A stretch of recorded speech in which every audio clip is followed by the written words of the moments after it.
Hello everyone, welcome to my channel. So guys, आज मैं आपको एप्लीकेशन ऑफ स्पेक्ट्रोस्कोपी का मोस्ट टाइम टॉपिक हम कंप्लीट करेंगे। 1H NMR most time topic है, हमेशा एग्जाम में आते रहता है, तो इसको आपको अच्छे से कमेंट करके जाना है। और चैनल पर नए हैं तो प्लीज़ चैनल को सब्सक्राइब कर दीजिएगा, बेल आइकन प्रेस कर दीजिएगा। और MSc केमिस्ट्री और सेमेस्टर के नोट्स बहुत ही कम प्राइस में अवेलेबल हो जाएंगे, तो परचेस करने के लिए आप मुझे व्हाट्सएप पर मैसेज कर सकते हैं। डिस्क्रिप्शन में व्हाट्सएप नंबर शेयर कर दूँगी। तो चलिए देखते हैं आगे। तो PMR 1H NMR स्पेक्ट्रम। तो PMR क्या होता है? Proton magnetic resonance. तो ये होता क्या है, इसके बारे में देखते हैं आगे।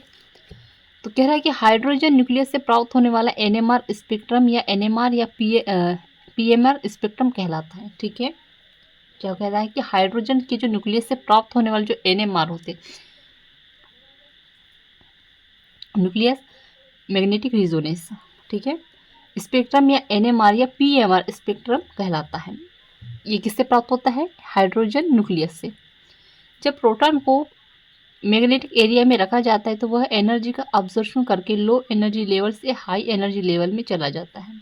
ठीक है, जिसको जब प्रोटॉन को मैग्नेटिक एरिया में रखा जाएगा तो क्या करता है, जो है एनर्जी को अब्जॉर्ब कर लेता है। ठीक है, और अब्जॉर्ब करके लो एनर्जी से हाई एनर्जी लेवल में चला जाता है, जैसे कि यहाँ पर दिया गया है।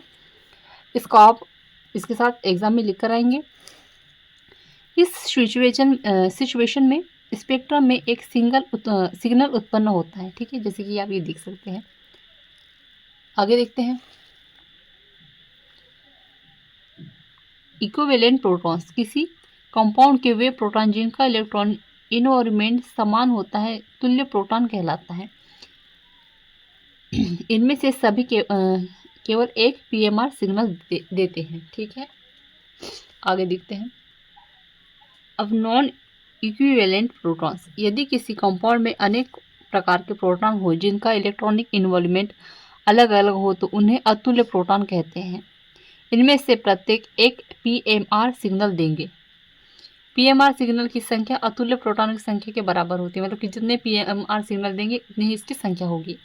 एग्जाम्पल के लिए एथिल ब्रोमाइड CH3CH3Br दिया गया है। तो यहाँ पर देखिए 3 मेथिल प्रोटॉन है। ठीक है, यानी कि ये एक देगा, और यहाँ पे 2 मेथिल प्रोटॉन है तो ये भी एक ही देगा। ठीक है, यानी 2 सिग्नल प्राप्त होंगे। सेकंड नंबर में है यहाँ पर, यहाँ से भी मतलब जितने सिग्नल होंगे उतनी ही इसकी संख्या होगी। तो यहाँ पर एक है तो एक, ये भी एक और ये भी एक, तो 3 सिग्नल प्राप्त होंगे। अब इसमें भी देखिएगा,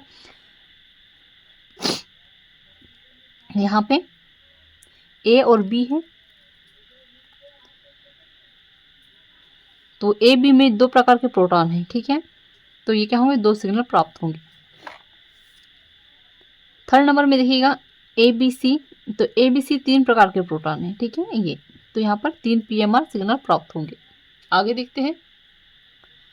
5 नंबर में इनमें 3 प्रकार के प्रोटॉन प्राप्त होंगे। ठीक है, 1 2 और ये 3, तो 3 PMR सिग्नल प्राप्त होंगे। इस तरह से जितने सिग्नल होंगे उतनी ही संख्या में प्राप्त होते हैं। तो आपको अच्छे समझ में आ गया होगा। सो आई होप आपको अच्छे से नोट्स समझ में आ गए हैं। तो प्लीज़ चैनल को सब्सक्राइब कर दीजिएगा, बेल आइकन प्रेस कर दीजिएगा। कमेंट में ज़रूर बताइएगा आपके नोट्स कैसे लगे। और MSc केमिस्ट्री और सेमेस्टर के नोट्स आपको बहुत ही कम प्राइस में अवेलेबल हो जाएंगे, तो परचेस करने के लिए आप मुझे व्हाट्सएप में मैसेज कर सकते हैं। डिस्क्रिप्शन में व्हाट्सएप नंबर शेयर कर दूँगी। Thank you.